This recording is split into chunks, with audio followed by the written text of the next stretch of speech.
It is February the 26th, Wednesday, New Comic Book Wednesday. Welcome to Not Near Mint. My name, as always, is Rob Wurst. Welcome to Not Near Mint, everybody. This is the 28th episode, brand new. As always, we go live every Wednesday at 10 p.m. Eastern Time on New Comic Book Wednesday. We have a new guest, not just a guest. He is now going to be joining the show live every Wednesday. He is from the West Coast. He will be joining us a little bit later. He just went to go pick up his comic books finally today after his job. We have a scientist, we have a teacher, we have a government employee, and we have the watcher, myself, court reporter, moving on soon into videography, hopefully only. So how about we say hello to some of our people that join us from week to week. Starting off, Lady Fantastic. Welcome to New Comic Book Wednesday. Thanks for having me, Captain. And we also have with us Miracleman. Hey, Rob, how you doing? I can't complain. I mean, we can always complain, but no one complain. wants to see it. We want to see the comic books this week, right? Yeah, that's How for sure. How about we jump right on to it?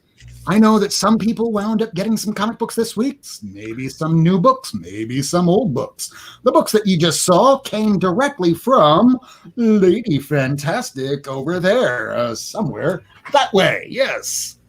Thank you so very much, Lady Fantastic, for the books.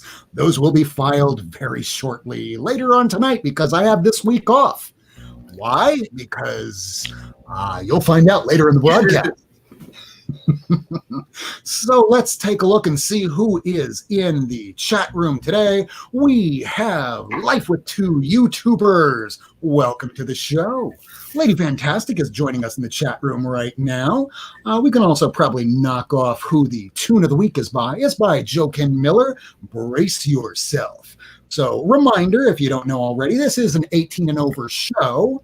Also joining us in the chat room, we have Hack79, along with Ricardo Richard Rodriguez Vacas. And we have Mr. Gretzky, Angebald. We have the Comic Crypt of Castle Hills.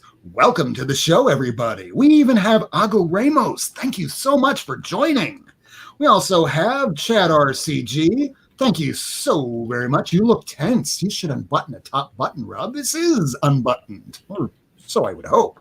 Let's see. Who else do we have in the chat room? I think that's it for right now. And Comics on the Mind. He is driving home. Be safe. Remember my tagline, don't die. Because if you die, then we're going to try and pick over your comic books. So, going around the room, how about we find out, what did you wind up getting today? Should we start with Lady Fantastic? All right, I can show you guys what I got. I didn't get any new books for New Comic Book Day. I tried to hold myself to a strict budget diet, which means less comics, more saving. But I did break today. And I bought 31 comics for $14, and I'll just show you a few. Here are some of that I got. Found this very nice Superior Spider-Man #1. Yep. Ooh. I think Mr. Kirk likes that. Chip Zdarsky's Daredevil #1. I'd been wanting to get this, and I found it for $1.50, and that's much cheaper than, well, face price and what is being asked for. So I'm trying to collect these Great Lakes Avengers. So I found this was in the quarter bin, #2. Who is the writer of that one? It's Gorman and Robson. But I think Beauvilon's on the art. Yeah, she's on the art. So and #4. So, and I actually have some other ones. So now I got to see exactly what I have. I know I have dude, Captain America 341. I found this for $1.50. Oh my Nice. God. That's pretty. Yeah. Oh my God. That used to be $1, and now you can flip It's that. not. And now it's not. Yeah. Okay, let's see. And I got this Ziggy Pig and Silly Seal #1. Found that for 50 cents, so I had to pick it up. It's not the variant that says Schitt's Creek, but whatever. These were quarter bin finds. Transformers 50. Thought that was badass. So awesome. That whole Yeah. Transformers line, man, just great covers. Oh man, it's just too cool, dude. I found this is going to be Hulk 296. I needed that, so Very cool. yeah.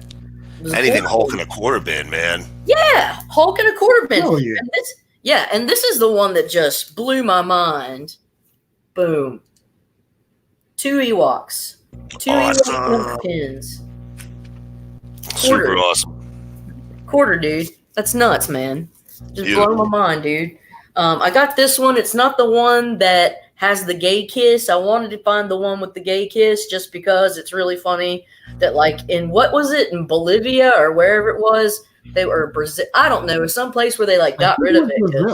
Brazil. Yeah, Brazil? but Jair Bolsonaro. Yeah, Bolsonaro. Yeah, he's kind of like the Trump of there. So yeah. Anyways, but I found this one. It was a quarter, and I was wrong. Whatever. And Yeah. I got some more. Let me just here we go. I found Sword #1, and then for any one of you guys that don't know, like Shield, and they protect Earth and all the interests that all the crazy shit that's going down to Earth. Well, Sword is the intergalactic form. So there's Sword and Shield, and they're the two forms of protection that's in the Marvel world. Whatever. This was a quarter bin, dude. 98. Master of Kung Fu 98, and it's actually a Mike Zeck cover. Oh, let's see if I can do it. You can see that Zeck. See that Zeck? Oh, yeah. Totes Zeck. Totes my goats Zeck. This is another one, a 103 that I found in the quarter bin. And look, it's an eagle with a friggin' swastika on it. What the heck? That's an evil eagle. That's an evil controversy. Well That's I found Teen Titans #1, but it's the new 52. So it was in the quarter bin. I picked it up. I don't really know that much about it, but I asked Miracleman, and he kind of filled me in. Amalgam, Lobo the Duck, quarter bin. I mean, dude, I couldn't believe I found this. I'm so excited and happy about that. And another quarter bin. I had Gargoyle 1 through 3. I found this one in the quarter bin in such nice shape, so that wraps up this, little collection.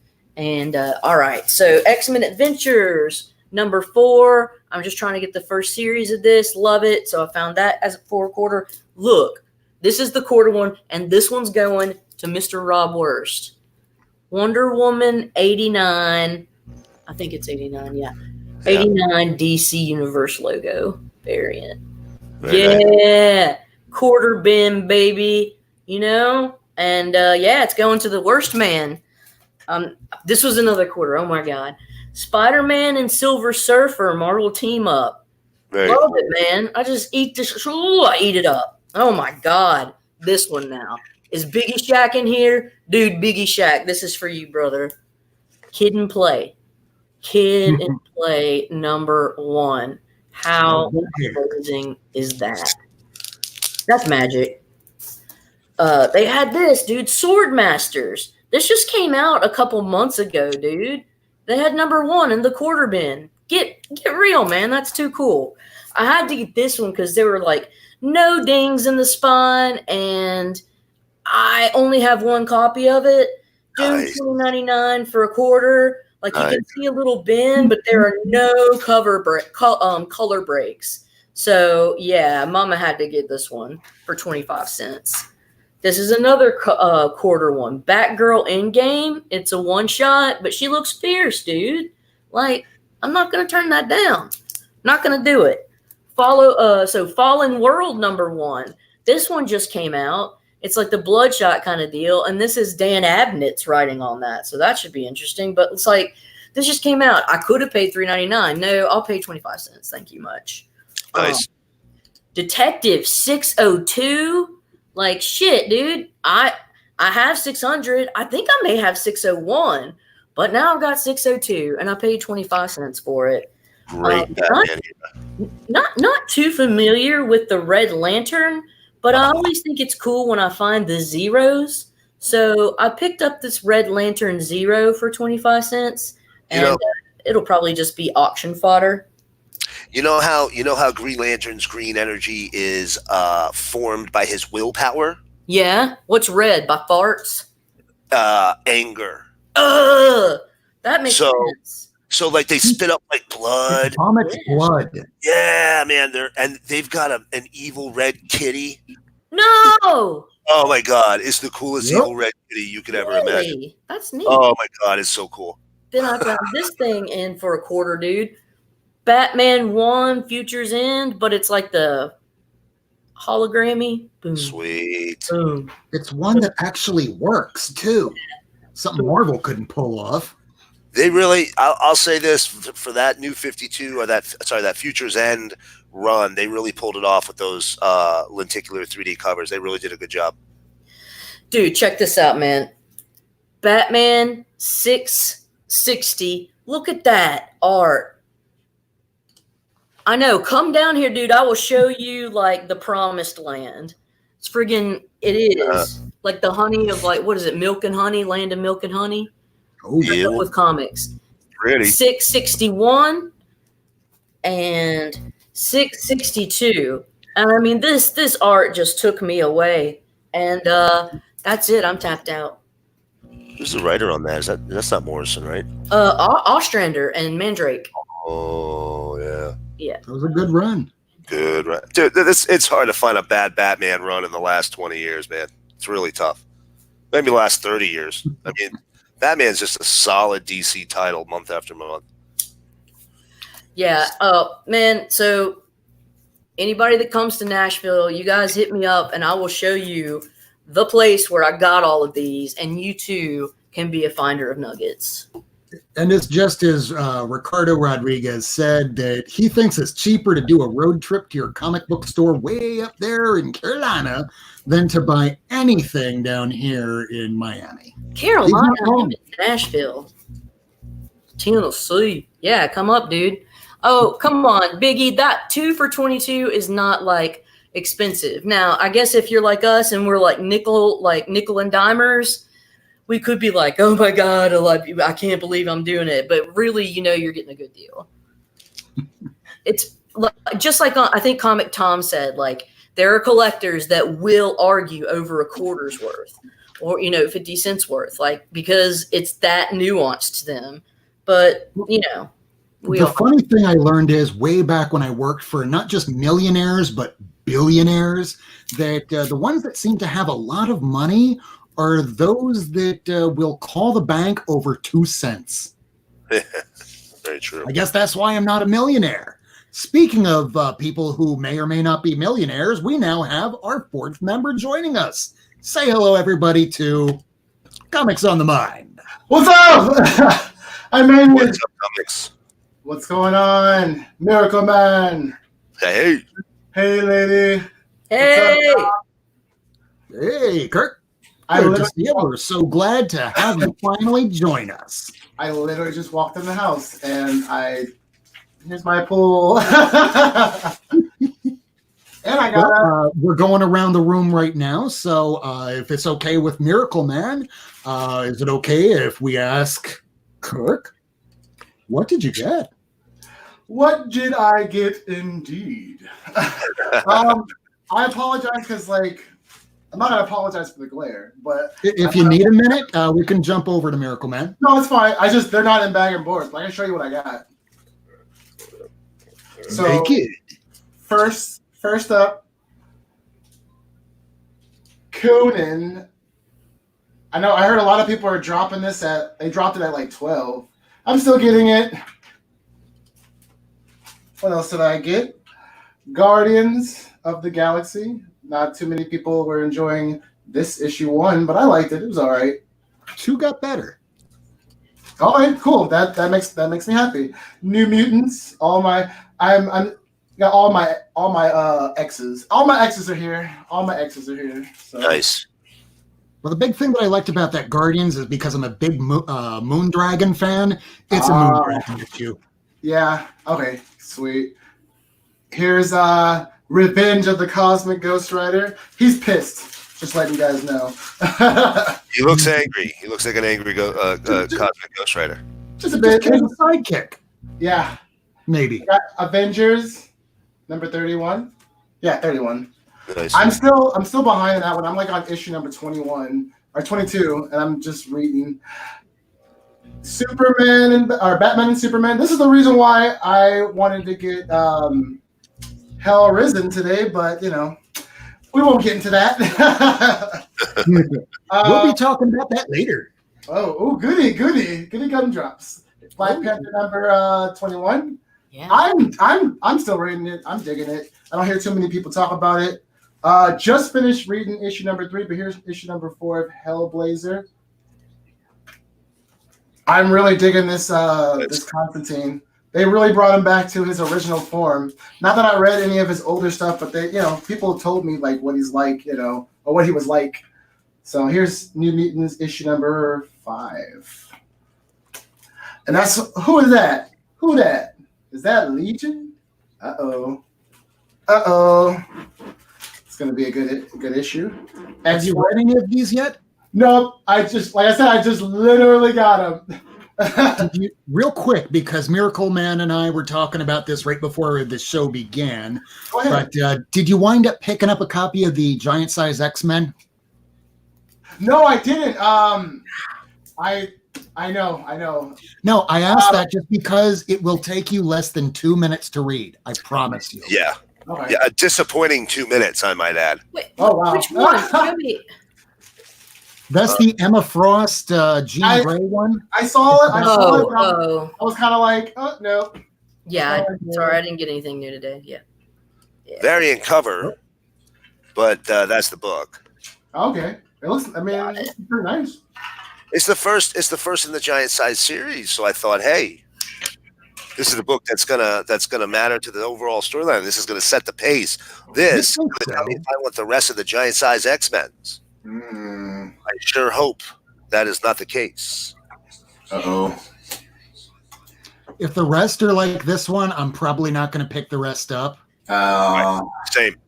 Hard same. The artwork's great, don't get me wrong, but yeah. Pretty book. All right, go ahead. Back to you. X-Men number 7. It's a pretty cool cover. I'm laughing right now because I just realized I love my LCS. They actually put it in there. So I do get to read it. Yay! Open it up and flip through real quick. You'll be done before I'm done with this sentence. I'm going to count down. 4, 3, What the hell? 2, 1. Just flip to the last page. What the? Yeah. And guess what? You now read the whole issue. Wah, wah, wah, wah, wah, wah, wah. No. You know, I hate to bash a comic ever, so I'm not gonna. But it's not a long read. Mm. Well, I'm gonna read like the first 2 pages in that last page, and then I'm gonna go to sleep and cry a little inside. Here's Ant-Man number 2. I actually like the first one. You know, Nice. I like that last Ant-Man series. You know, when his daughter became like a supervillain and he moved to Florida. I had to get this. You know, I had to get this. Shout out to all my Ben Grimm fans. Come on, Ben Grimm Noir. Had to get it. Very cool. And then I'm personally loving this series. I don't know. I haven't heard a lot of people talk about it, but Family Tree issue number 4. This is a dope book. Like, so weird, so cool. Like, everybody's turned into Groots. It's not number 3, but here's number 2. I gotta keep reading it, so it's like maybe there'll be a second print, or somebody will sneeze and lose their thousands of issue number 3s they bought today. It's going to be me. Thank you. This is actually not a bad read. I loved how the first issue started. I didn't read all of Dead Man Logan, but I plan on reading it. I have issue number 1 and 2. I just don't have the rest of them. But this issue number 1 was really good, and then I caught up. Here it is. I caught up on issue number 3 of. I'm all over the place. Undiscovered Country. Every issue I've read so far has been like a cliffhanger, and I'm hoping these 2 are cliffhangers too, because I love it. It's really good. And this is issue number 4. And then you already ongoing 6 issues. I hope so too. I heard the same thing. I'm gonna be a little upset. Just like I'm like, didn't they say the same thing about what is it? Brain fart. Once in the Future. Number 6 was the last issue, right? But how it ended, it was just kind of like, this is kind of like come back for season 2. Exactly. 6 issues. I'm like, I don't want to read your pitch for a movie. I want to read a comic book in a serial form. And then I got, of course, I had to get Far Sector number 4. Sorry, I just read number 3 last night. That's why. But I love this series. This is really good. Oh, Eggball, Josh, what's up, brother? That's my homie right there. He's very supportive. One of the first dudes in the comic book community on IG to really help me out and really guide me to what it is to be a comic book collector. And then I had to get this cover. Boom, Scotty on Wolverine number 1. Yeah. Had to get it. Look at that. I love how Scotty draws trees. It's so cool. Yeah, it is cool. And then I think there's actually one bonus one that I had to get. I had to get. This is issue number 2. I love the number 1 was so good. I loved how Sue Storm was and her whole you better stay away from my son. It was really good. So I'm hoping this one is just as good. And then I wasn't gonna get this. I wasn't gonna get another book because I was like, I need to slow down. My pockets need to cool. But bigger gun, pew pew. Nice. But I did not know it was a wraparound cover. I'm a sucker for wraparound covers. Very cool. So awesome. So, my LCS design on the back. That is cool. Yeah, it's really good. Even the logo itself is really cool. My LCS, it was one of their pick of the week, so I'm gonna check it out tonight and see how it is. I'm hearing nothing but good things about that book, man. Oh, sweet. Okay, yeah, I heard. Same here. I haven't heard anything. The opposite. I hate that word, bad. So my students, you're not bad. Think of it like Deadpool. I'm not going to kill you. I'm just going to unalive you. Right. That's hilarious. That's what I got. And then I came home to this prize / AOK. So Robert the G Spot, he won this, and then he AOK'd it to me. His winnings. So I can't wait to see what's inside. Well, while you go ahead and open that, we can jump over to Miracleman and see perhaps what maybe he got. Are you ready, Miracleman? I am. So then, what comics did you get? Well, I had kind of a big pickup this week, so I'm just going to show you for the new comics. I'm just going to show you what everybody else hasn't shown so far. First up, there she is. I'm gonna read it, and then I'm gonna pour coffee on it, and then I'm gonna put it on eBay for $10,000. I will accept buy it now offers of $7,000 of anybody who wants to send it. Just so you know. How about you do that on this show, and then say that this is the famous issue you did on this show? You know what? That might add some value. I'm not poking fun at anybody, but this hype is real right now, boys and girls. So here it is, Hell Arisen number 3. I read it. I'm going to say if you were super excited for the new reveal of the new character in this book, this was not the best reveal I've ever seen. And we're going to leave it at that. I heard one in. Well, never mind. You sent. I read. You sent a really good article. Let's just say. Oh yeah, we're going to be talking about that shortly. Yeah, and here's the thing: there was other stuff in this book that, you know, so I read the first 2 issues. You know, it hasn't been fantastic. I'm just going to say that flat out. So I don't think there were a lot of copies of this by issue number 3. I think orders had really tanked. My LCS barely had any subs on it. I think he only had like 3 or 4 subs on it. You know, and for a DC event title, that's not a lot.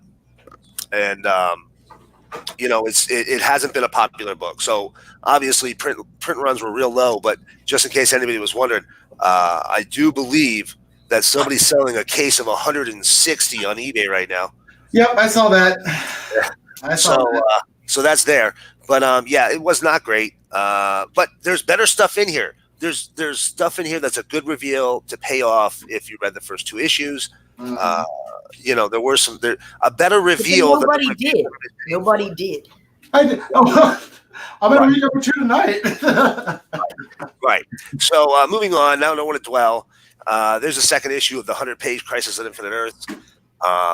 Listen, I'm a sucker for any Crisis story. You get a new Crisis comic out there, I'm going to buy it every time. You can have 1 page on those DC. I'm telling you right now, you could put a 500-page omnibus reprinting everything Crisis that I've already got and include 1 new page with Wolfman and Perez work, and I will buy it. I don't even care what the price is. Okay. I agree. So, you know, I love these. This is a lot of fun. First issue of Amethyst came out today. You know, not sure if I'm going to continue with it, but I wanted to give the first issue a try. Cool cover, man. It's not, you know, it's very interesting imagery.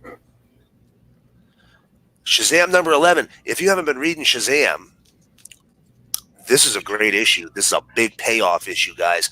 I thought that some of the stuff was a little bit of a slow burn, was taking a little too long. Great payoff issue. The new Monster Society of Evil, which is made up of new and old members. It's really cool. Lots of reveals come out in this one, plus a new big bad at the end. Ooh. Suicide Squad number 3. I haven't read this one yet. This is from Taylor. Listen, if you're buying Suicide Squad and think you're ever going to capture that feel of the Ostrander run again, you're not gonna. But if you liked any Suicide Squad, you'll like this Suicide Squad. It's a fun book. You know that people, you know who's going to be the cannon fodder so far. But hopefully they mix that up a little. Avengers of the Wasteland number 2. Yay! Yay! Fallen out of one of the other big hot new release comics from a couple of weeks back. when they revealed the new Thor of the Wasteland. This is fun. I've enjoyed it. This issue definitely adds to a little depth I think that's needed to run this series. Star Wars number 3, Return to Cloud City. Listen, I know a lot of people are Star Wars out, but this has actually been a really good read so far. I think they've kind of sneak revealed the father of one of the heroes in the new trilogy, or the recent trilogy, Poe. I think they sneak revealed him in issue 2. This is Return to Cloud City. Lando and the team go back to Cloud City after escaping from it. So this is post-Empire, pre-Return. It's been good so far. Black Terror. Ooh, I love the Project Superpower stuff, man. The characters they're all public domain heroes. They brought them back out like 10 years ago. I think they just need to get something ongoing, but they keep doing these little minis every once in a while to give us a little taste. And that's Max Bemis, right? Max Bemis on this one. Nice. Gail Simone is doing Death Defying Devil. I'm getting that one too. They're both weird superhero stories. These are not normal stories, but if you like these characters or you like superheroes at all, they're fun. Protector. So I picked up the first issue of this just to kind of try it out. It's some different art.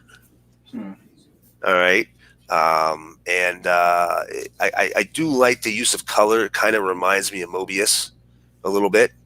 I'm going to give it a couple, I'm going to give it this issue, see how it is. If I like it after this one, I'll keep going. If not, she's a done for. And hey, Rob, you said this show is not for kids, right? Yep. Here, let me put up the banner before you just drop the next F-bomb. The next one up the show is Sex Criminals. My LCS gets me all the adult covers. I'm excited that this book is back out. I know it's a little porny, but it's a fun book. Now, as you can see, my bomb queen's in the background here. Now, I did pick up some old comics, one would say. Ooh. And I wanted to share some of the cream of the crop. I'm not even going to give you all of them, and I'll tell you why, guys. It's not because I don't love you. It's because there's just too many. We'd be doing this for too long. So first up, folks, I paid 50 cents for this book. And I know you're going to say after you see it, there's no way that's possible. But my right hand to God, I paid 50 cents for a Hulk. No way. No way. No. You showed that earlier this week to me. That is an amazing pickup. I love that cover. Gorgeous cover, beautiful book, great condition. But let me tell you this. This is not the Hulk any of us know. He's not the mindless rampaging monster. He's somewhere trapped between rampaging monster and semi-intelligent creature. His dialogue's off. His movement's off. It looks like he's spanking Nick Fury. He's not. He's blocking the Mandarin here, who's shooting at him with one of his rings. But that's what it looks like. He's giving him a spanking. Yeah, it does. It does. It looks like he's like, bad Nick Fury, bad. He's been a bad boy. He's been a bad Nick Fury. And you know what? He has been a bad Nick Fury, but that's not what's going on. So there's that. This one here, actually, this might be one of the books I spent the most money on. Dude, I paid $4 for this. Evil Ernie Returns #1. Nice. Jeff would love that book. So here's the thing. Chaos Comics, big publisher of the 90s, their entire line was destroyed with an Armageddon event in 2000, right at the turn of the century. You know, Y2K, we were all going to die. The computers were going to come alive and eat us. He in his comic book universe, destroyed the whole universe and then started a new storyline. And the Black Label, Polito's Black Label Comics, very limited runs of books right before Chaos ceased operation. I believe there's 3 titles, and they're 3 Evil Ernie titles to bring him back out. This is the last one. I have the first one and I have the last one. I think there's one in between that I need to get yet. which I'll be working on. But these are really tough to come by, low print runs. And, you know, strangely enough, it doesn't seem like they were bought by comic people. It seemed like there was its own clientele that isn't going back to comic shops today. So you just don't see them a whole lot. This is a True Love #1. That, boys and girls, is a Dave Stevens cover. I was either going to ask if that was Steven or Hughes. And the interiors are Alex Toth. Huh. So, beautiful, beautiful cover, beautiful interiors. I picked that guy up right there for 50 cents.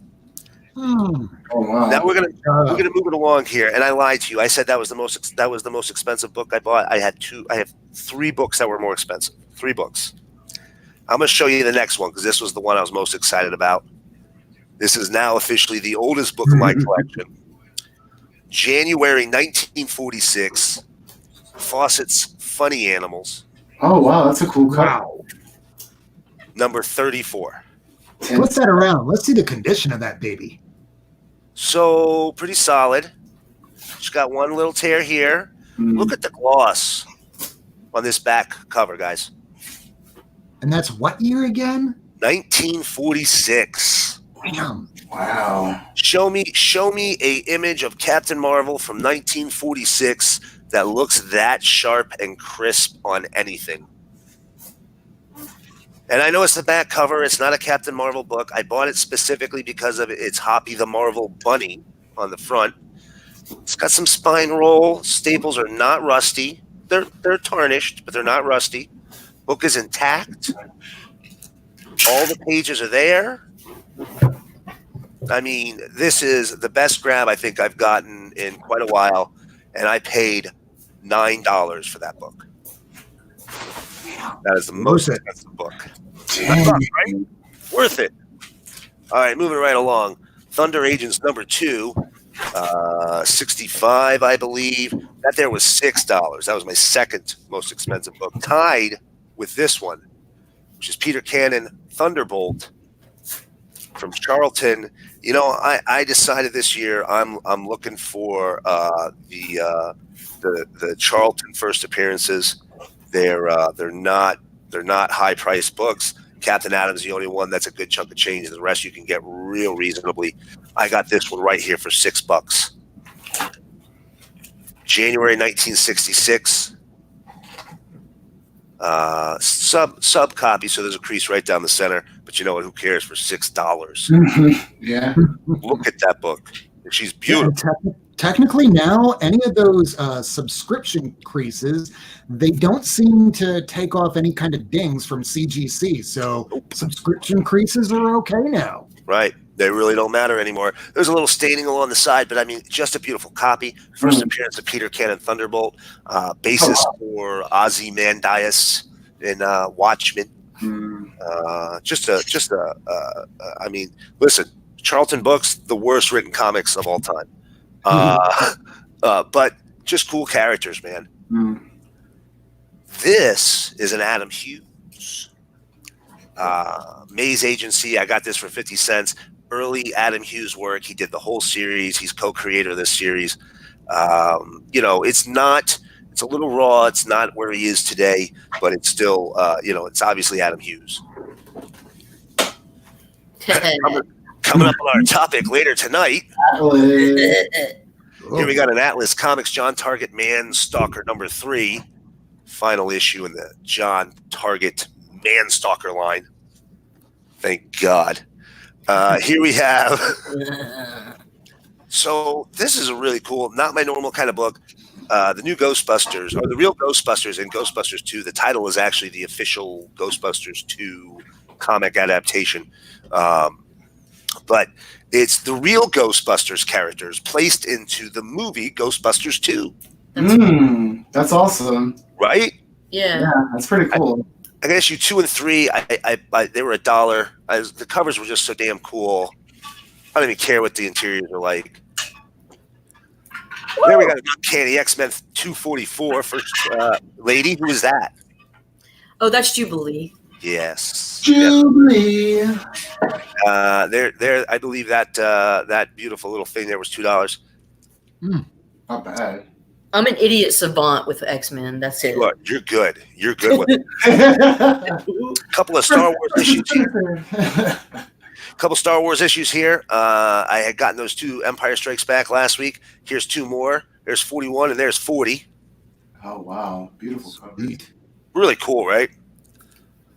This was only $1 pickup, but I mean, come on. Spider-Woman. Who wouldn't get that?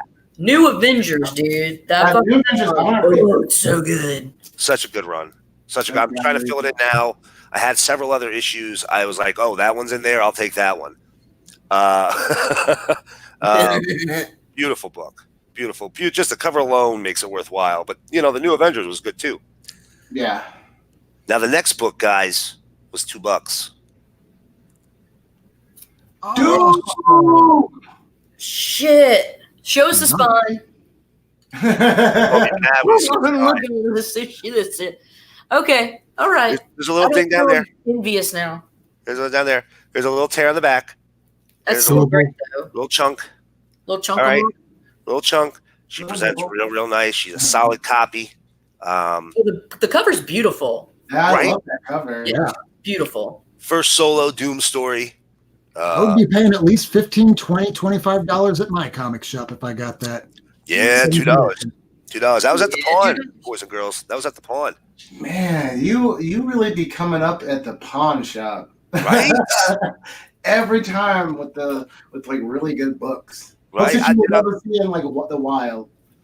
I'm hitting the right place. You know what I mean? I'm a good spot. There's a lot of comics, and I just happen to luck upon a place that moves through comics. It's one of those guys that, I used to know comics in the 70s. So he's real tight on, 70s and 60s stuff. But even something like this, this wasn't a book that mattered that much in the 70s or even in the 80s. Or 90s, early 2000s. Right. But now people are into it. But there you go. Next up, this is pure. This is what you call Nostalgia 101. Oh yeah, baby. This is pure comfort food right here. Hanna-Barbera's Laugh Olympics. The only reason I'm into these, Blue Falcon and Dino Mud, quite possibly the greatest superhero team of all time. Right over here, I think this is the only appearance of them, and it's on the cover. There they are again in the film strip on the side.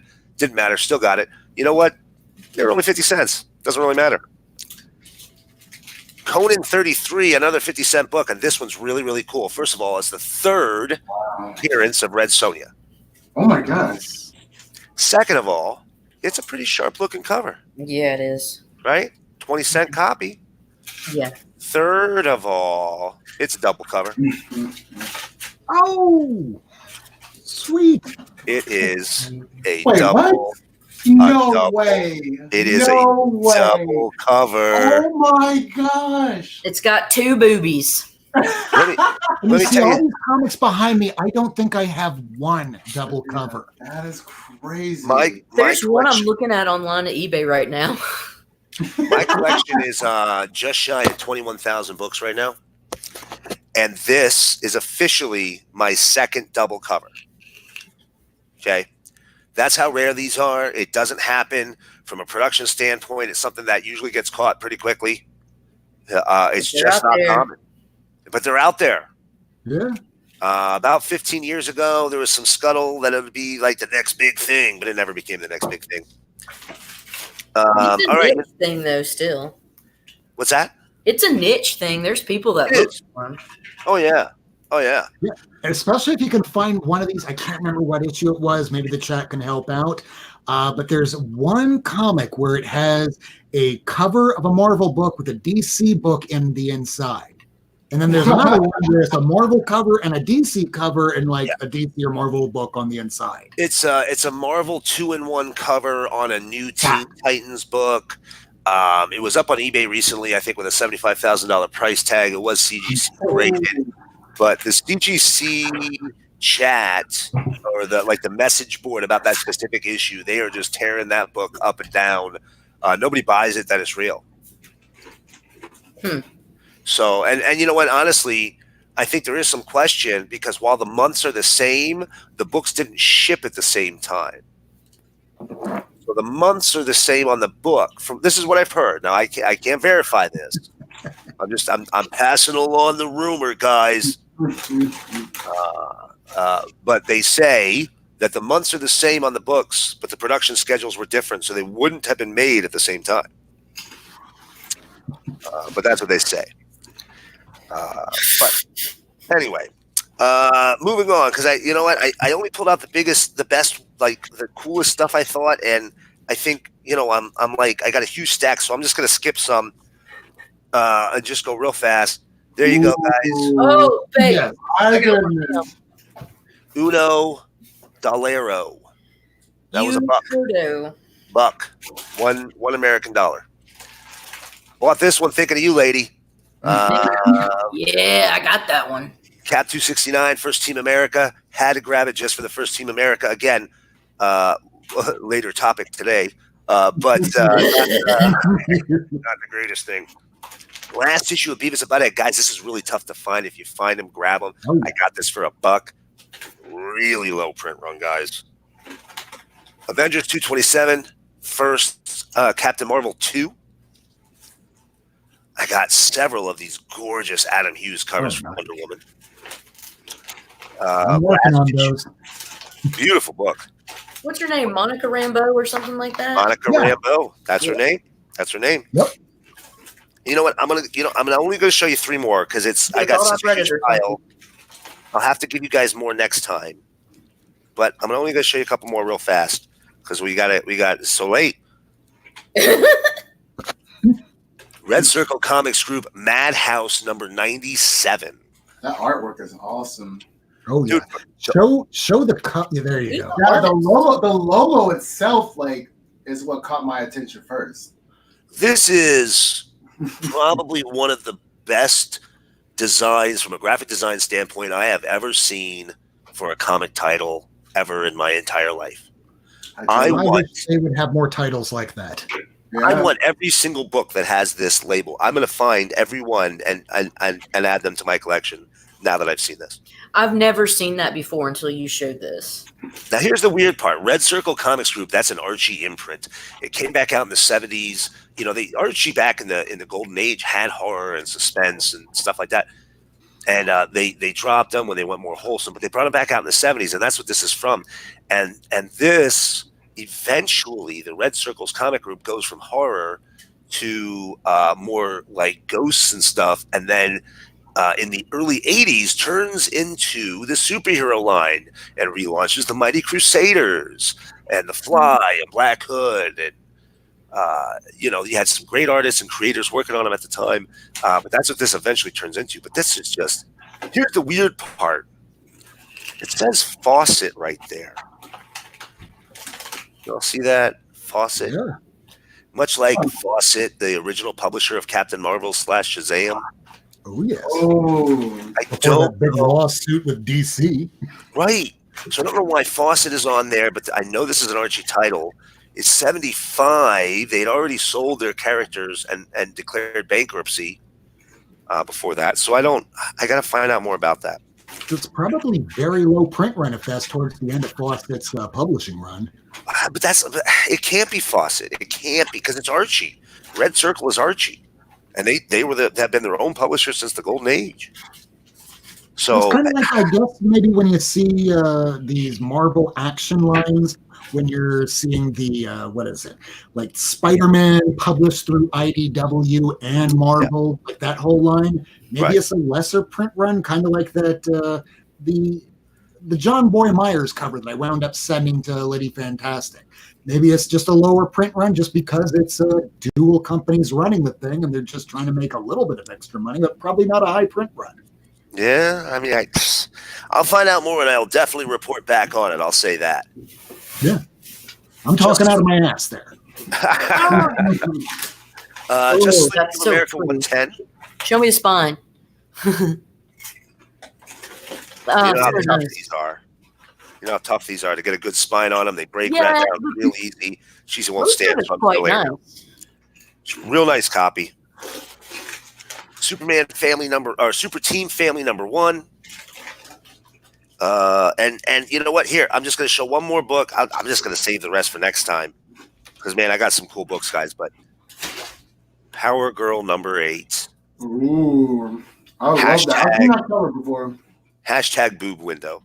I hate to objectify a woman, but dang, that's a cover, right? I mean, it's beautiful cover. I feel bad for her because she's gonna have lower back problems later. But man, these books are really popular right now. The Gray Palmiotti Connor run, and they're actually really good comics too. So yeah, you have the boobs, but they're actually really fun books. I've been trying to fill in the couple of holes I have in the run. So it was nice to find these. I got this one for $1.50. Nice. Yeah. So that's it. That's all I'm going to show because I know we got a lot more to do. So Rob, why don't you take it away, sir? All right. Well, like always, I generally start asking this question, but it was kind of a big week. So let's find out today what is in the briefcase. Yeah. I'm going to show you the thickness of this briefcase here. And then you're going to see what I picked up this week. Do not crush spines because they cannot quite completely fill a briefcase. So these were naked once, and yes, I did in fact get it. So let's go ahead and put this under the microscope.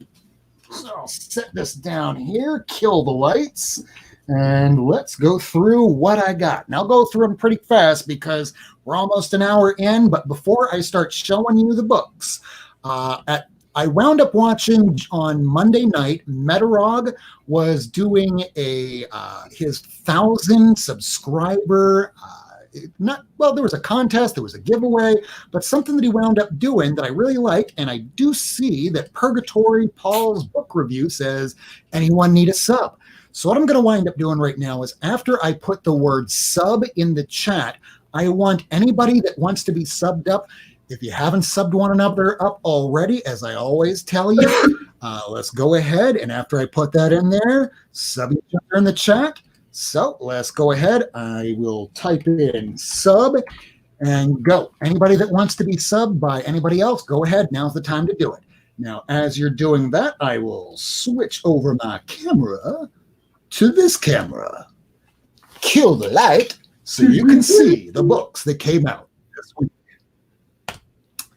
So, starting off, we have Hell Arisen #3. I was initially told that this particular issue would technically not be the first appearance of Punchline because they did not use her name in the book. That is incorrect. They do have Joker mention, this is my girl Punchline. She is the funniest girl I ever knew. Thing is that I don't have issue 1 or 2. This is a comic series that essentially was a flop until this book came out. Because I don't think anybody in this chat room right now, other than maybe Comics on the Mind, that was actually reading this before this book came out today. Right? Right. So moving on from Hell Arisen 3, Action Comics 1020. It's a Lucillo Perillo cover. Unfortunately, it's written by Brian Michael Bendis. I really do like the Superman books that he's writing, not so much the action because of all this Event Leviathan garbage. Basket Full of Heads #5. Looking forward to reading this. This is where we now have a nice turn of what's going on in the story. Everything changes from here. And then there's 2 more issues left. Batgirl 44. This series is about ready to get canceled along with Harley Quinn because 5G is coming very soon, and they're going to age some of the characters out, and the veterans of the team will be Batgirl and Harley Quinn. So Harley Quinn, Batgirl to be canceled. So look forward to getting the final issues as they come later this year. Batman Beyond #41. There's the big fight with Blight, I think. Yes, I don't know if it's the last issue. I've been waiting to get every issue before finally reading the Sean Murphy run of Batman Curse of the White Knight. So always love Scott Murphy's work. And damn, that is some brilliant looking artwork from Matt Bollingsworth. Moving on from that, In case Miracleman isn't able to procure a copy, he will get one from me. Free. Deceased. This is from the villain's perspective. This is the variant cover. Very, very bloody looking Wonder Woman. Followed by Detective Comics, also at 10/20. I don't know if they wound up syncing these quite right, if they skipped an issue, but somehow Detective and Action are equal on the issue numbers they're at now. Moving on from there, First Sector number 4. Yay! See, we love the Green Lanterns. Green Lantern is one of my favorite characters.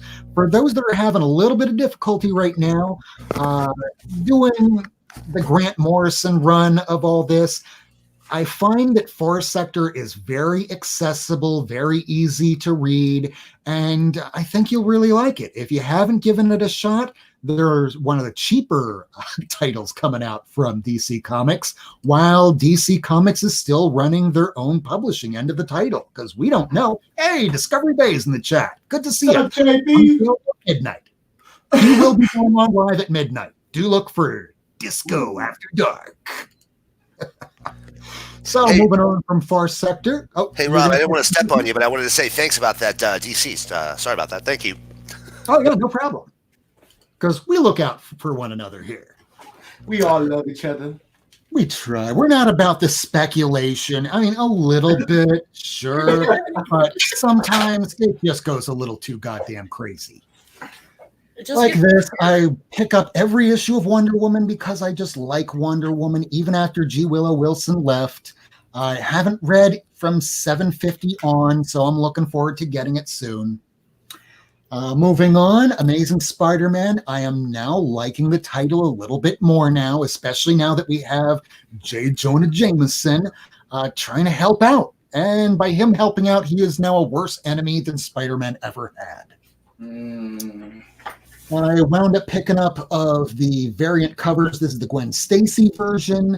I preferred this to the other variant that they had out, where it was a very pretty looking book. Don't get me wrong. It's just looking at the faces. It looked like a 12-year-old drew it. So, Avengers: The Wasteland. I loved the first issue. I liked Old Man Quill. I like Danny Cage as Thor. So I'm looking forward to reading this hopefully tomorrow. Moving on from that, this was given to me for free because earlier today I wound up going to several comic shops. I think I kind of lost count after 5. And I stopped at Multiversity, which is way out west in off of Southwest 8th Street in Miami. I mean, you might as well be heading over to Naples. But before you head to Naples, hit Multiversity because they gave this to me for free. They had 45 copies of this Hell Arisen issue number 3, and Tuesday night they sold through every single one of them. Wow. Tuesday night, because they open it up to subscribers from 6 to 9 o'clock, and it was on your pull list. This is why it's important. If you don't have a pull list, make sure you do that so that way you don't get skipped. If your shop skips you on a book that is on your regular pull list, like when Batman 92 comes out with the Art Germ cover that was supposed to be on 94 with Punchline, if they don't give it to you and it's on your pull list and you put specifically, I want this cover, and they don't do it, you know, your comic shop is a little bit greedy. Punisher Soviet issue number 4. Anything that is Garth Ennis and Punisher related, I will be buying. I have not read issue 1. I am waiting for the full run, and then I will dive right into that. Nice. Now, this is something a little bit older that came out a few weeks ago. What has been told to me by several sources, I cannot confirm this because I don't work for them. And even if I did work for them, I couldn't confirm or deny because, you know, I'm not being paid by any of the big companies. I don't run a comic book shop, despite whatever you might think my room looks like. So in this copy of Thor the Worthy, this is a Walter Simonson book. If you turn towards the back, you'll see all of the characters that wound up wielding Mjolnir. And you'll see 2 characters. One was Superman. The other was Wonder Woman. Really? Yes. And if you go and check out Doomsday Clock issue 12, you'll see that they're talking about the Green Behemoth. And yeah, it's looking like DC comic books will be sold, at least on the comic book end, to the Disney, to the mouse, possibly by the end of the year. They're already talking about working on not an amalgam project, but on a project that will be having Marvel and DC together. Not amalgam, but amalgam. Not amalgam, but amalgam. I mean, they'll have them together, but they're not going to be combining Superman and Spider-Man into one character. Like you even saw from it'll be just multiverse crossovers. What was that? Never mind. It'll be like multiverse crossovers. Sort of. I would not like to see DC become part of the multiverse within Marvel. It can be its own multiverse. Just don't combine my characters. Yeah, I'd like to. I don't want my mashed potatoes to mix with my peas, and it just doesn't seem right. It doesn't seem right to have DC and Marvel owned by the same person. It doesn't. That's not cool. It was already. Go ahead. No, go ahead. I'm really not buying into that one, guys. I think you're totally right, dude. Here's why. All right, and I'm sorry, I don't want to step on what you're saying, No, but I have to address this one because I've heard it going around, and there's been some credence lent to it by some individuals that formerly worked for the company. And I'm just going to say what I know, first of all, about the most prominent individual. I won't even say their name, but some people I'm sure will know who it is. But that individual was handed their walk-in papers. Nobody's sharing corporate secrets like that, number one. Number two, and here's the real crux of it, and the piece that I'm going to stick to 100%. You got two major conglomerates in this world. Every single streaming, television, video, movie company in the world is searching for the next Avengers franchise, and they are gobbling up comic book and superhero properties left and right. Atlas, for Christ's sake. Atlas, for Christ's sake. Okay? Listen, we were going to talk about flops, so I pulled one. Here's one of Atlas's most notable creations. I have no.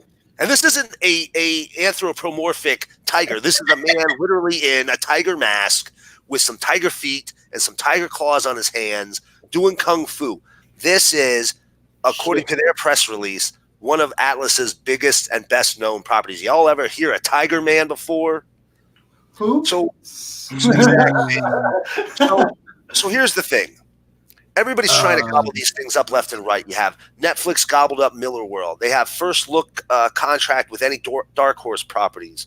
You have CW wrapping up the Archie properties and all the DC television shows. You have HBO Max, part of the AT&T conglomerate, that's already greenlit multiple shows. They have their own DC streaming service, which in and of itself may not be, I don't know the business on that. I don't know if they've announced numbers on any of that yet. But even if it's not doing the success that it's doing, they can easily fold it into the Max streaming platform.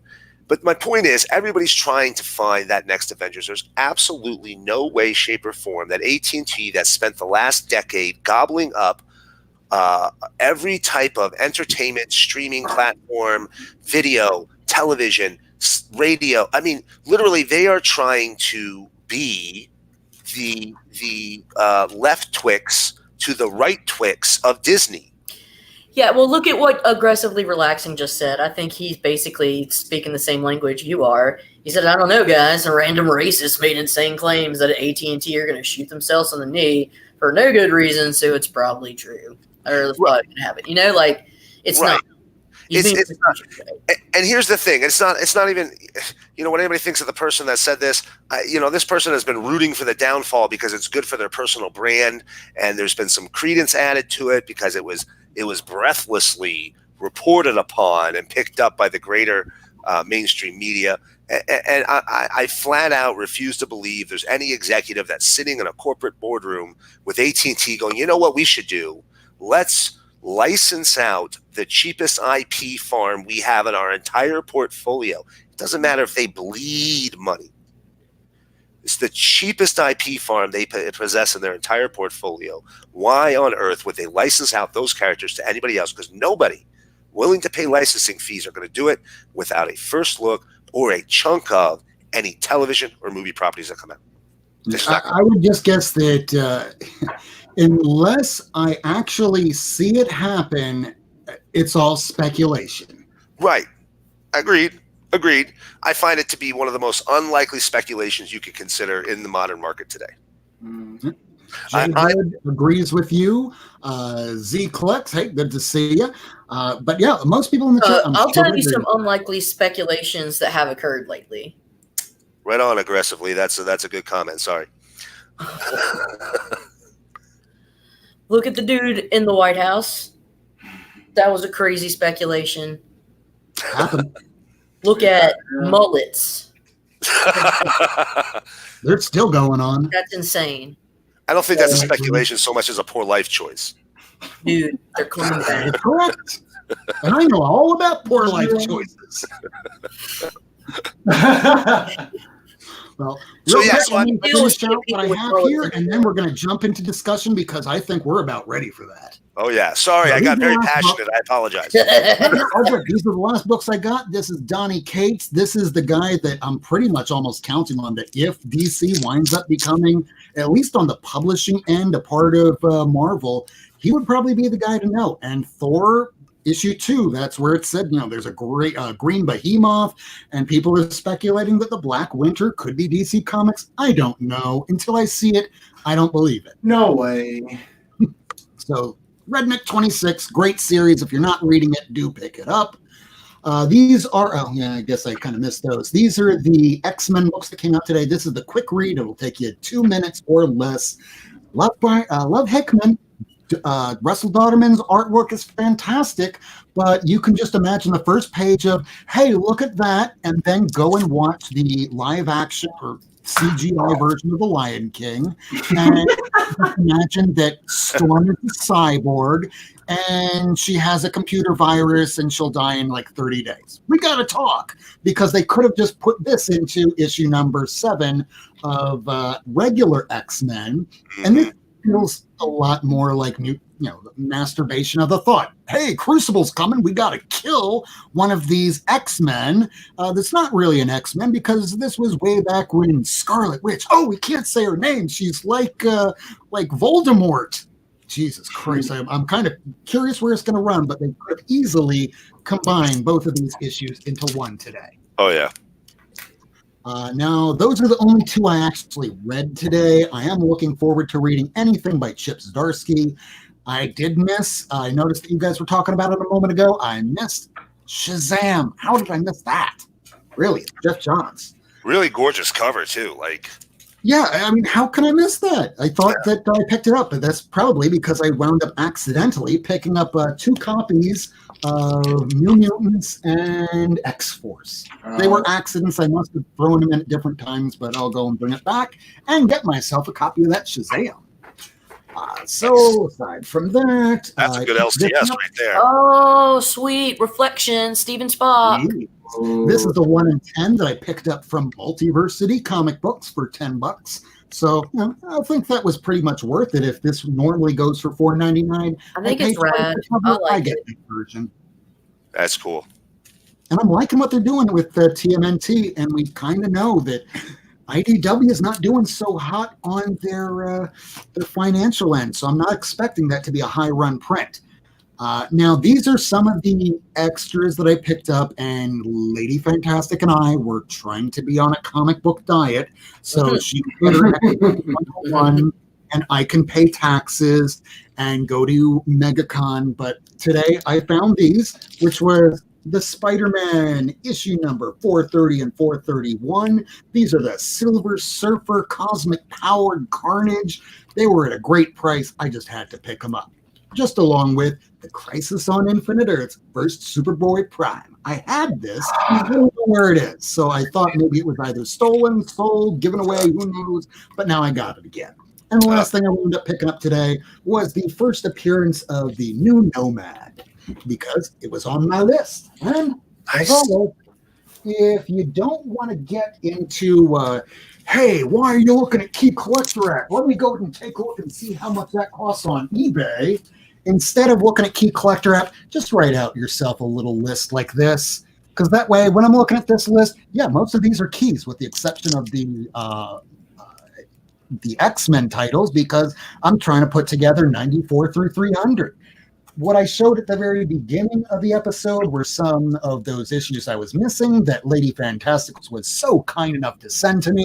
But if I wind up walking into a comic book shop and I have a list like this, they're probably not going to jump on over to eBay to go, hey, this guy's trying to screw me over. You bring out a list like that and they go, you know what? I respect that. So that is your tip of the week. Well, let me jump back on over to my normal camera, because right now it is about time to get into our discussion, right? Oh, yeah. Oh, yeah. Our discussion, as most people realize, and that's why I say later in the episode, we're going to be talking about worst comic book flops. And this week we did have the release of this Hell Arisen issue 3.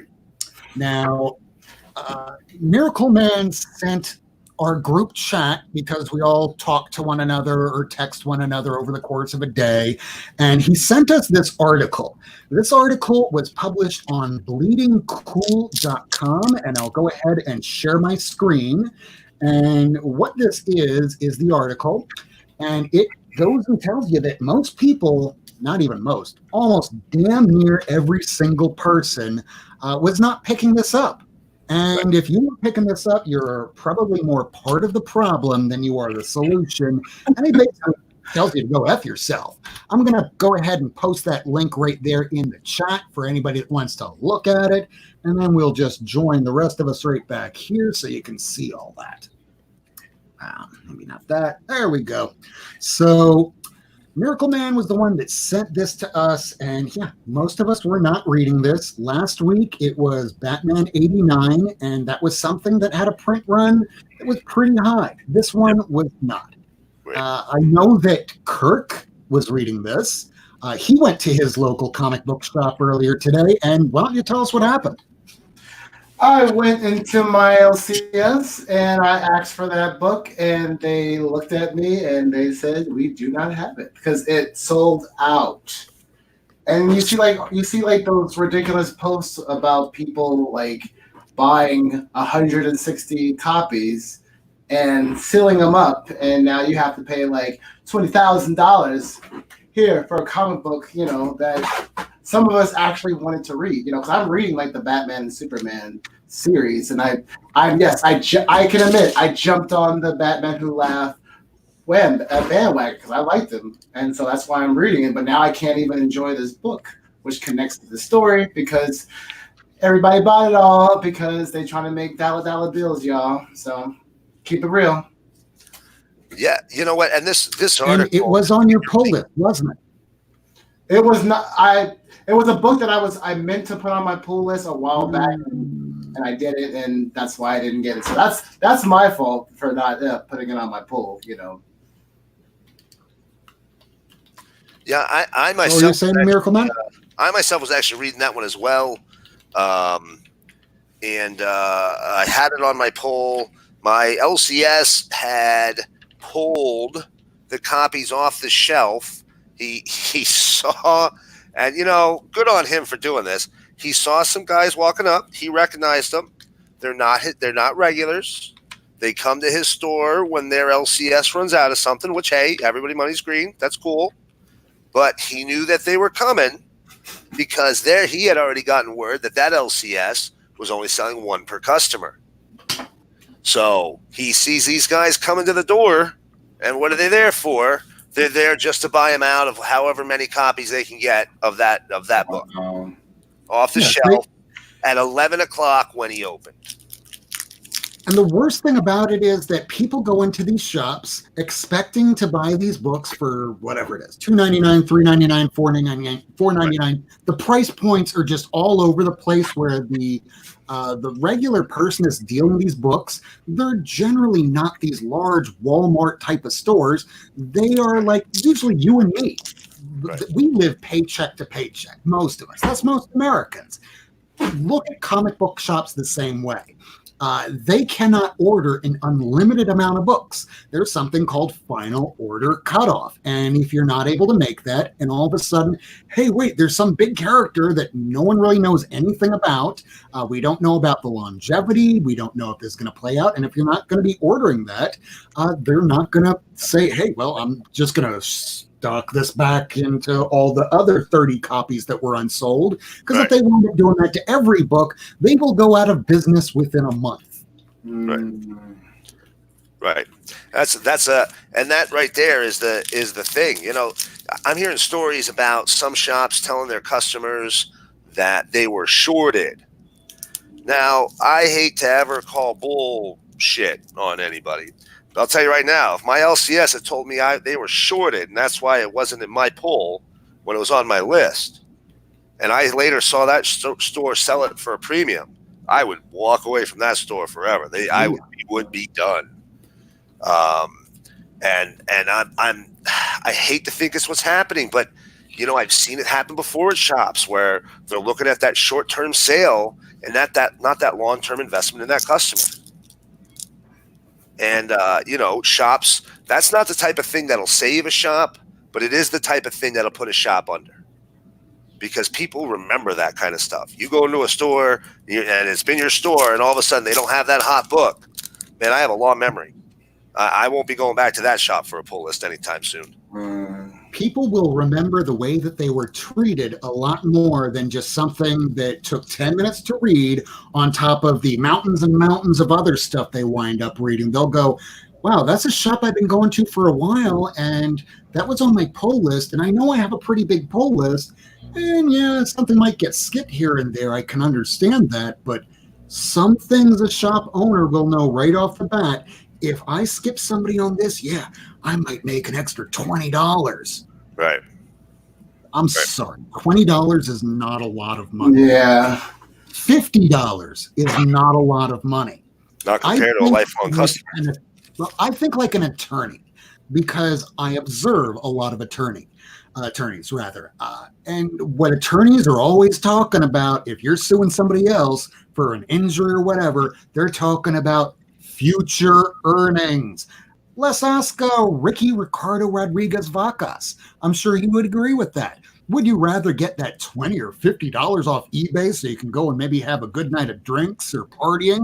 Or do you want that customer who will be bringing in a long-term form of income for you? If you're thinking that short-sighted, it's a subject that we might be talking about later on, not in the program, but in future broadcasts. Is it SJW is killing the comic book industry, or is it just bad management of a comic book shop owner? Is it because you think like a fanboy and not a businessman? Bingo. Right. Interesting, yeah. Right, which we're seeing this happening. We're getting, I mean, I can't corroborate all the stories I've heard, obviously. So I say all this with a degree of, you know, accept this for what it is. And I can't guarantee this 100% accurate. I can just tell you what I've been told. And I'm hearing that there's stores that are pulling the whole thing. They're pulling it even out of their subs boxes. And you know, selling it or doing whatever, waiting to sell it. I don't know. But if there's shops that do that, if you go to a shop and it does it to you, listen, I don't care where you live. There's always comic book options. Go somewhere else. If there's no more shops in your area, get an online sub. Go to Midtown. Go to one of those companies and get them to deliver your books. I know that's not the greatest option, but don't let somebody treat you like that, because that's somebody who does not care about you as a customer. You're just a commodity to them, a number. Right, and a disposable one at that. Yep. And to be fair, comic book shop owners, they're a number as well, because when they go ahead and call into Diamond, you are not. I'm not going to say real names because I keep winding up screwing up Miracleman. But if Miracleman wound up owning a shop, if Lady Fantastic owned a shop, if Comics on the Mind owned a shop, which none of us do, if we wound up calling up Diamond and go, hey, we ordered 50 copies of this, but 25 of them came in, they're not going to go, oh, wow, Mr.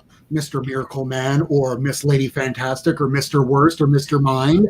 We're going to be right on that. They're going to go, fuck you. Okay, customer number 8763521. What are you bitching about? I mean, what are you complaining about now?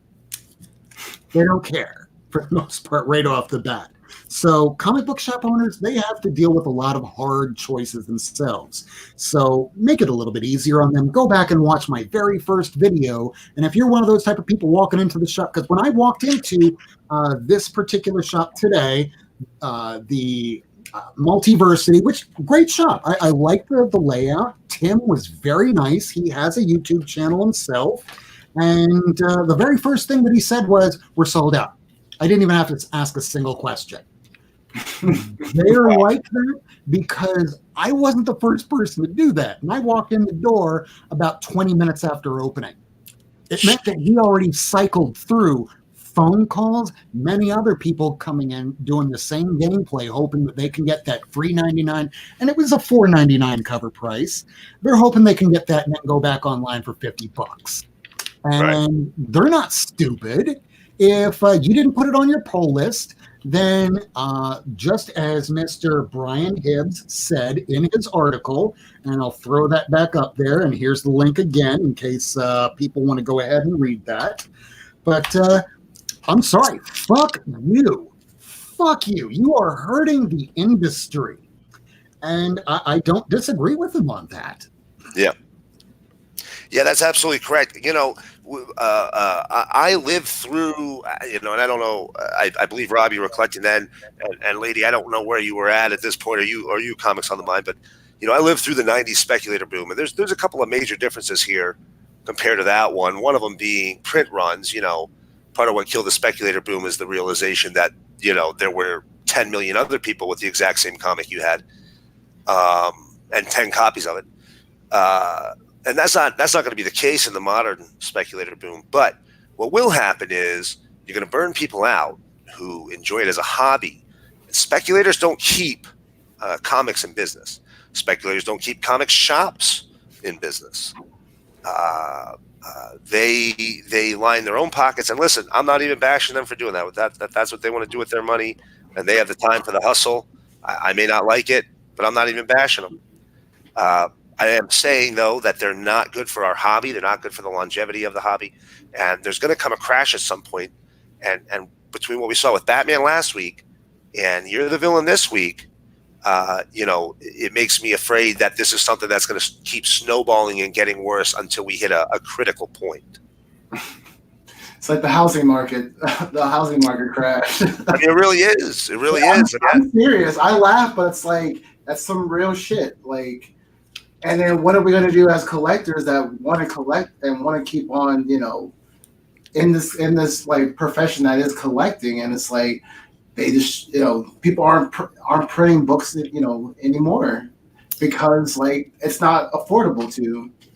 Well, here's the thing. I think they're always going to print certain books. I think you're always going to have access to, Superman, Batman, Avengers. What you're going to see, and what, for me is a bigger concern, is you're going to see an end of them taking chances on third-tier characters, on quirky books, on unique titles. You may not like Doom Patrol, Weight of the World, the series that's going on right now, and I'm willing to bet. Or Dial H for Hero, even. Right. Or the Flintstones run from DC from just a few years ago. Remember how great that Flintstones run was? Great, yes. Oh my God! Tom King, Elmer Fudd Batman, that was fantastic. Who in the right mind in DC editorial went, you know what? You said Batman and Elmer Fudd. Now I'm just going to sign right off on that. I'm going to put my professional career on the line and say, hey, you write that Batman Elmer Fudd comic. That took balls. I'm going to say that right now. Yeah, good. And what we're going to see is a lot less of those. We're not going to see the comics that are oddball things, and that's going to hurt us in the long run because let's be honest, a lot of that stuff is some of the best stuff out there. And what's going to happen? Something that happened. Oh, go ahead. Oh no, I was just going to say what's going to happen to like small time indie books. Like I love this run of Niobe. She is dead. Oh yeah. But what's going to happen to like when people don't want to print these because everybody this is not going to make me $1 million. I don't just throw it away. Well, isn't that part of the problem with the film industry right now? Yeah. if you don't have $1 billion opening weekend, you are a failure. And what's that doing to the movie industry? What's that doing to smaller films? Independent films that aren't ever going to have wide audience, but could become much beloved films and could do a lot for the filmmaker, the studio, the actors. And we're gonna, there's that's suffering right now. And what we're going to see is the big comic lines are going to suffer. The smaller comic publishers are going to see, probably a cascade of some of them closing down shop. And then we're going to lose some of these cool independent titles. We're getting books like Nailbiter and Sex Criminals and Protector and, these weird, funky books that, they're not going to have huge audiences, but there's enough of a comic audience out there to support them until we start seeing crazy stuff like this and people moving away because they're just tired of dealing with it. And something that happened earlier this week, and this is over and on top of Dan DiDio getting the axe last Friday from DC Comics at 10:30 in the morning, from Bob Iger, the head and CEO of Disney, stepping down because Disney lost money last year or didn't quite make the amount of money that they thought they did. Something really huge has been happening lately, if you didn't notice. It's called the coronavirus. It caused the stock market to crash earlier this week, and I haven't felt something this scary since right around 2008, 2009, when the housing market collapsed. Last time that happened, people retracted their wallets, and even the potential of having things that are terrible comics that don't get editorial mandates, like most of your independent books, they're now going to be micromanaged so much to the point because they're afraid to death of losing money. And we're going to have more occurrences of a new 52, of a new Convergence, of just so much editorial mandate where the final chance for a writer to write anything they actually want to write will be one page out of the totality of maybe 22, 24 pages. And real quick, I know that Lady Fantastic has work tomorrow, so I just want to give her the chance. I know it's a little bit late at night, so before she signs off, like we always wind up doing, how about we go ahead and say, why don't you go ahead and promote yourself, Lady Fantastic? You have an auction coming up. Do you have anything coming up on your YouTube channel? Discovery Bay is having a community auction on Saturday on his channel, and I will be on there participating and celebrating, congratulating, pontificating, defibrillating. I don't know. Let's go. Defibrillating only if perhaps maybe somebody needs to be resurrected, kind of like what's going on in X-Men. But this is real life, so hopefully no one will need defibrillating. Right, dude. I'm immortal. It's okay. Like always, thank you so much for coming, Lady Fantastic. And Lady Fantastic will be back next week. Defibrillator out. Night, Lady Fantastic. Rock on. Bye. See you guys. Bye, lady. So moving along with the chat here. So some of these flop comics that have come out over the years, can you name some that you can think of right off the top of your head where it was solely the writer's fault or solely the artist's fault, or something where perhaps it was all editorial going, you have to do this, this, and this, like the Tom King written, is it Tom King? Yeah. The King written copies of the Heroes in Crisis, where he had everything written out, and then DC editorial went, you're going to have to change all the characters around. And by the way, Wally West is now a serial killer. Wait, what? I didn't write that. And if you ask him in person, he will go, yeah, that's not how I wanted it to go. I'm sorry about that. But his name is on the book. It's kind of like when I go and do court reporting and, I don't do the transcript. It gets sent out to someone else. My name is slapped to that shit. So that means that when somebody gets it and everything's all cattywampus and screwed up, I can't blame someone else for that, because while it might be their fault, my name is still on the bitch. Right. Well, I can't think of a specific title that was just editorial mandate. I mean, obviously, a lot of the event-driven stuff, I think we've all heard the stories. A lot of that event-driven stuff is very much controlled by that corporate mandate, Convergence, Here, I'm going to tell you a story now. I don't know 100% of the accuracy of this, but this is what I've heard from a couple of comic shop owners who had discussions at some of the retailer meetings that the publishers did. And from what I heard, the New 52 initially from DC was an editorial mandate to give them a gap for when they move from New York to California. Which made sense. Right. So like, we're going to move, we're just going to put out books, we're going to do an event, and we're just going to have the Flashpoint, and the Flashpoint's going to give us all reset universes, and we're just going to throw out these titles and run a couple of issues, and that's it. And that's just it's going to be a patch until we're ready to start back up again. And what they found was major sales and interest and speculator boom for DC books, which hadn't been going on a whole lot compared to the rest of the market. And that caused them, editorial, to decide, hey, we're gonna keep running with this, because they saw sales. And from what I hear, that's one of the reasons that I'm so sorry. That's one of the reasons that Green Lantern and Batman titles really weren't affected by not at all. They anything that was really selling, it seemed like everything just kept churning along like usual. I mean, Green Lantern, they just said, yeah, 1 year later, we're still just churning along with whatever Jeff Johns was writing. Same thing with Batman. They just kept on with the Damian storyline. Right. But meanwhile, everything else just reset. Hey, reset. Superman young again. He's wearing jeans. Right.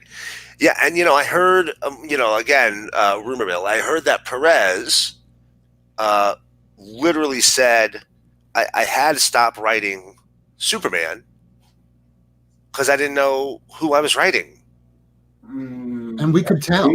Reading it, I didn't enjoy it. It was bad. And, it was somebody that knows that character very intimately and is just one of the best creators of all time. And, he couldn't do it. And, that editorial mandate, I think, ended up pushing away a lot of longtime customers. I'm a big DC guy. I pretty much stepped away from DC for almost the entirety of New 52. I almost did the same thing. I picked up very few titles. It was absolutely not high on my list. Luckily, Image was putting out some really killer books right then, so I was a big Image head during most of the New 52. And basically every new #1 that came out at that point from Image blew up and was a huge book. So yeah, I was just buying all those. Gotcha.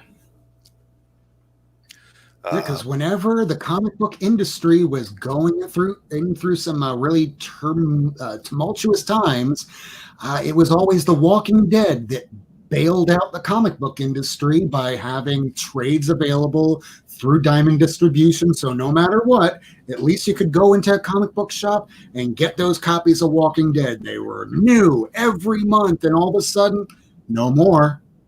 So now what? Is there anything else we can rely on? Well, Saga's on hiatus, so we're not going to expect Brian K. Vaughan to save us. Right now, it's almost every man for himself. And hearkening back to what I said earlier on about coronavirus, the fact that the stock market within the last 3 days has dropped over 2,000 points, meaning that companies erased billions of dollars from their portfolios, which might not necessarily hit you or me yet. But when companies have to start laying off people, or perhaps they have to cut back on hours because that money has to be prompted back to those assholes that are the 1%, so that they can have their $100,000, $200,000, $500,000 paychecks every month or year. That screw the little guy, and usually the little guy is us that are buying these books. And we're going to go from, because in the last couple of years since starting court reporting, that while it has eaten up all my time, and I do really hate my job just because I work so many hours, at least I can afford my books. But had I have been working in another job that is not going to be in the law sector, because no matter what, people are going to be suing people just because they think that suing somebody is like winning the lottery. It doesn't work that way. Come on, yeah. All right. My back, my neck, my neck and my back. It doesn't work that way because all that's going to be paid off to the lawyers and attorneys' fees, and you're not going to be stuck with. You're going to be basically almost stuck with a bill. That's why I say if you're going to need to sue someone, number one, don't, and two, if you're getting sued, just give them what they want. That's years of your life, and you're not going to make whatever you think you're going to make. Just walk away. Just think of the movie Mad Max, Road Warrior. Just walk away. Yeah. Just walk away. Greatest film of all time. Right there. Tracking back how much they're spending on comic books, and I see this happening much sooner than later. So whatever people are speculating this 5G might be, whether Marvel might be buying out DC, that is thinking way too far ahead right now. Right now, I'm worried that this coronavirus affecting the entire world's economy could make it so that with all these new titles that are coming out, I mean, really, how many people actually picked this shit up today? This, where is it? It's Falcon and the Winter Soldier. I don't mean to knock this because I have not read it yet, but I don't know who Landy is. And they're releasing so many titles, so many issue ones, so many. Well, it's a mini series. Yeah, it's a mini series until it becomes a hit. And all of a sudden, now we're going to release it into an ongoing. Now there's an issue 7, 8, 9, 10, 25. But if you're releasing so many titles and people all of a sudden go, hey, I just lost my job, or they just decided to say, I'm not getting paid as much as I thought that I am anymore. That sounds like my cats are destroying stuff in the room. So people are going to be saying, I cannot afford all this. It's too much. And bit by bit, you're going to be seeing flies dropping. And there's going to be too much money on the table. They're going to say, wait, where did all these readers go? Yeah, the economy collapsed, stupid. So we're going to be seeing a lot more, not necessarily flops. There could be great stuff coming out, but because there's so much volume of stuff that I could see a publisher going under. I could see a DC being bought out, or at least on the publishing end, and all the movie rights, the television rights, that can be kept with the studio. The publishing rights, that could wind up costing them money, and businesses aren't in business to lose money unless you're Uber. Yeah. I think we'll have to agree to disagree on that particular issue, but I do hear what you're saying, and I definitely think it could affect some of the other, some of the smaller publishers. We're getting great small publishers popping up: Ahoy, Vault, TKO. There's a ton of them. There's that new Ablaze that's got the artist from that Vampire State Building is being done by Charlie Adler. You're getting so many small press books that are coming out right now, which are really unique and unusual and different. That kids book that just came out, which was like kids during the zombie apocalypse. You're getting these books that are really cool, and that definitely could affect some of them.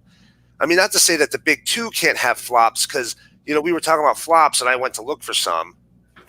I don't know if you guys know this guy. Have you ever heard of Tachyon? I have heard of it. Let's zoom you in so we can see that. Wow, that's 90s stuff. Oh, wow. I don't remember. June 1996, Tachyon was DC's essentially their relaunch of attempt of a relaunch of a Fourth World title. Obviously, this is Jack has nothing to do with this. This was written by Paul Kupperberg. Strangely enough, so is this really cool Supergirl with the Doom Patrol that I also got right there.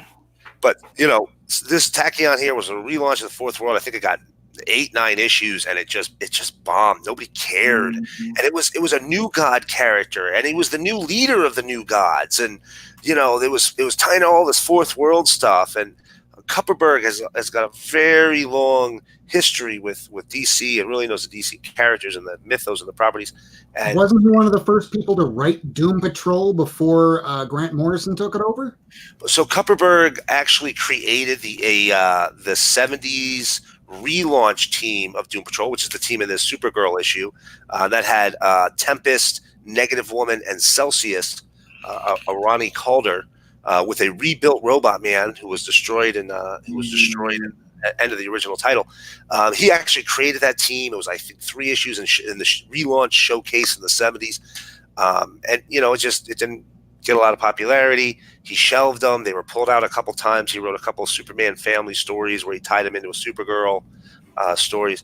And then, as he has this title, he, of course, ties them in again because they're his baby. So, Kupperberg then relaunched the title in 87, and that's the title that led into the Grant Morrison run. It was a straight superhero title for the first 19 or 18 issues, and then on issue 19, Morrison takes over, and Robot Man is waking up in an insane asylum. So very different book. But, that's a character that Kupperberg wrote a ton of books. DC really knows DC. Fourth World, should be a good pedigree by itself, and it was just a total flop. Nobody cared. Nope. Although right around the same time, wasn't Grant Moore? I think it was Morrison. Was he the one that was doing Aztec? Aztec was another title, and you know what? I think that came out a little bit later. I'm going to double check real quick, but I want to say that was closer to the 2000s, but it same kind of thing. Aztec was this big character that was supposed to be very important to DC Comics, and eventually ended up being important to DC Comics, but probably not the way they wanted him to be. I really liked Aztec, and he was part of it was Morrison, because he was a part of JLA back in the 90s. 96, you're right, actually same year. There you go. That's why I was looking at the way that the layout is. I'm going, that looks like almost the exact same layout of Aztec. Yes. Yeah, you're right. It does. I mean, he's standing his first issue, he's standing on the gargoyle, doing the Batman pose. But yeah, you're absolutely right. I mean, that's another title. There was a bunch of them in the mid-90s that did that. It was a total flop. Nobody cared. Even written by Grant Morrison. Yeah, and flops, just because they don't sell well, doesn't mean that it's necessarily bad. It just means that it didn't land the way that they expected it to. Right. Like Naomi, not a flop, although really they haven't followed up her success with what we thought it would be. But then again, go back and look at Joker's Daughter. That was the hot book for like a hot minute there. But there's issues that I remember that like Tom DeFalco writing back in the day, Zub Wells, they're great writers, but they wind up getting on books that I really enjoy, but they wind up going 6, 8, 10 issues and then gone. Spider-Girl, that's a very good example. I can't call it a flop, but it kept getting canceled and canceled and canceled. And it was people like me going, hey, come on, I'm reading this. Not right in the middle of this. At least let him finish it, and then he'd finish, and then fan outcry. Hey, we're coming back again. Hey, we're at issue 100. We really can't go much more past this because it's costing us money now. I was reading what is it? I love Scotty Young. I was reading Bully Wars, and after issue number 5, gone. Like, what happened to it? Nothing. I have no idea. But I was reading it, and it was just like disappeared. So. Did it flop? Like, I like the story, but what was it like a business thing that kept it from pursuing more issues? Yeah, it could have been. I'm not entirely certain why that one got canceled. I mean, a lot of times the book just fails to find an audience, and you end up losing them like that. Even you got to figure around 10,000 issues. If there's, I don't know what the number is, but I want to say there's something like 3,600 or 3,800 comic shops nationally, and if they're doing 10,000 issues nationally, if it gets under that, unless they're selling a lot in the aftermarket trade, which there's some books that do, Squirrel Girl, Moon Girl, and Devil Dinosaur, those books sell really good through Scholastic trade. Individual issues, not so much. Right. Yeah. Yeah. But they keep the individual issues on the shelf because you're going to have those, they're selling those trades so well through Scholastic and other, different programs like that appeal to a different audience.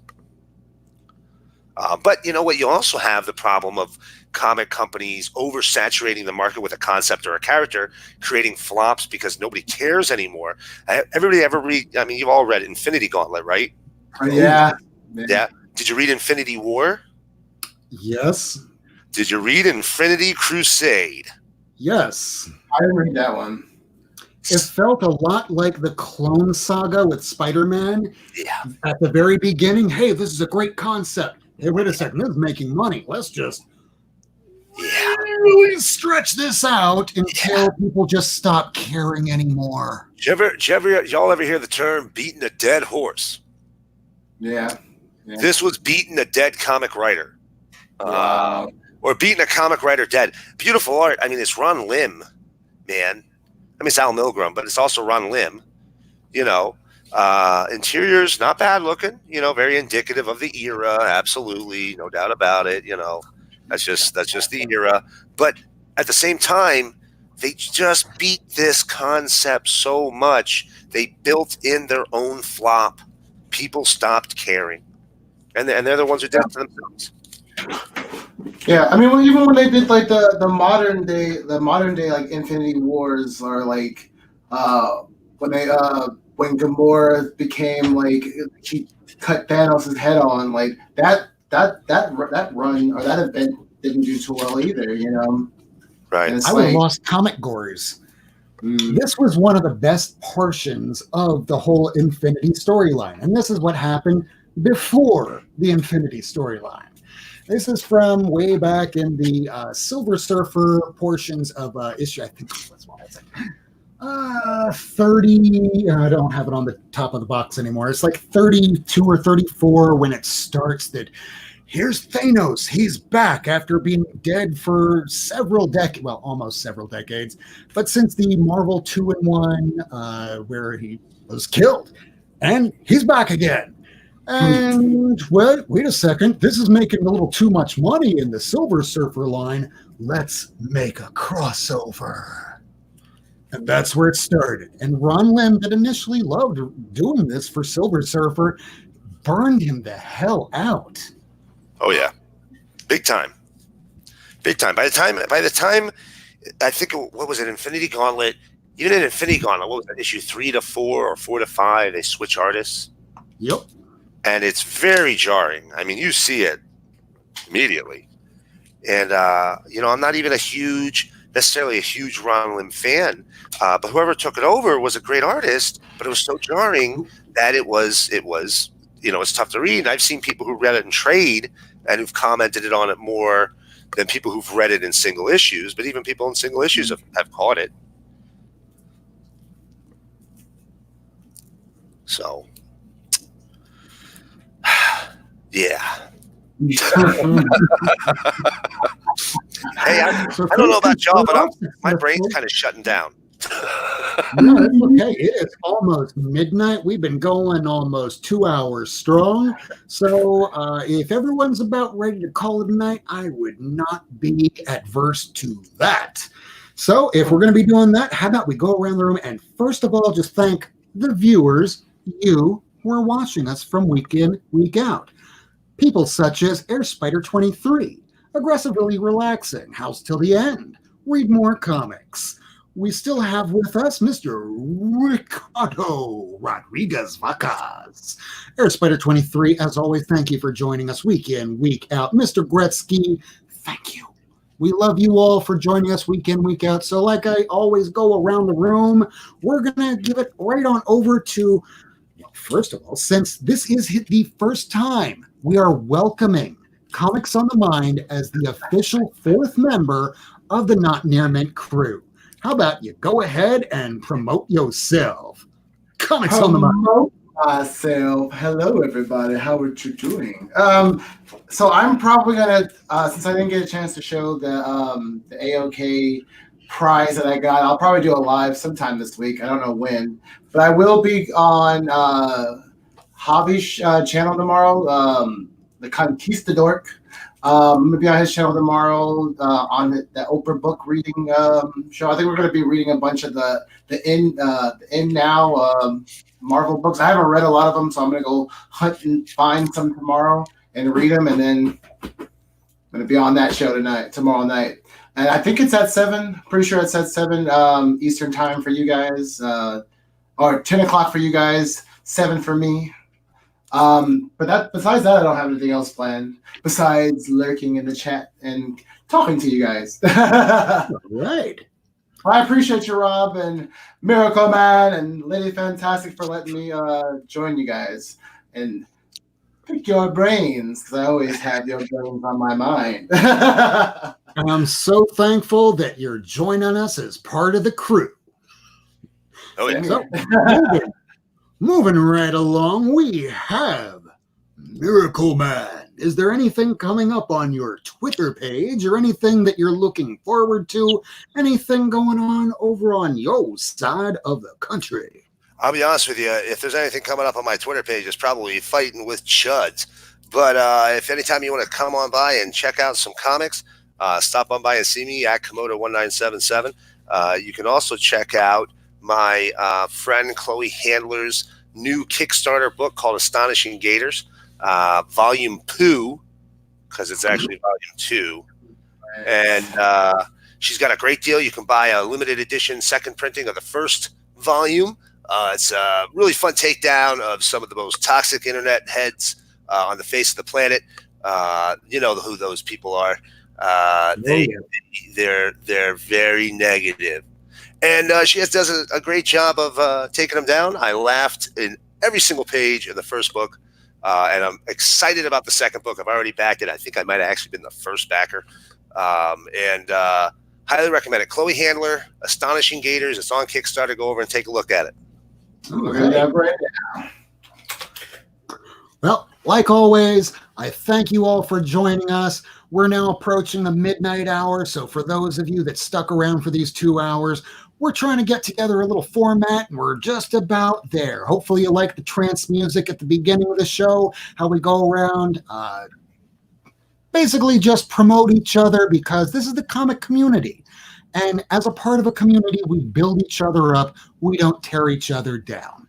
So this is the Not Near Mint crew, and thank you for joining us. We will be back next Wednesday, 10 p.m. Eastern Time, 7 p.m. if you're over on the West Coast, California time. Hopefully no one gets coronavirus, and if you do, please go to the hospital immediately and or seclude yourself in your home and call an ambulance.